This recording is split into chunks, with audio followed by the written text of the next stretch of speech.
Hi, my name is Michaela. I am from Knoxville, North Carolina, which is right outside of Winston. I will be a junior in the fall, and my major is nutrition with a concentration in dietetics. After I graduate, I plan to go to grad school to then pass my test, hopefully, to become an RD.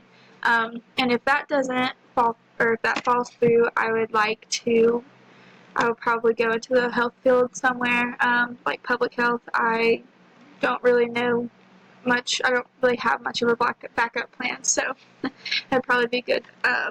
But something I hope to learn in this class, well, I work in the food industry, like the food service right now, so I think it's kind of exciting that I'm going to get to see like the planning, preparing that it takes to keep a food industry running. So like the managing and seeing the marketing. So I think that's pretty cool, and I'm excited about that. And an interesting fact about myself, well, I just switched my major, so that's why I don't really have much of a plan, like a backup plan.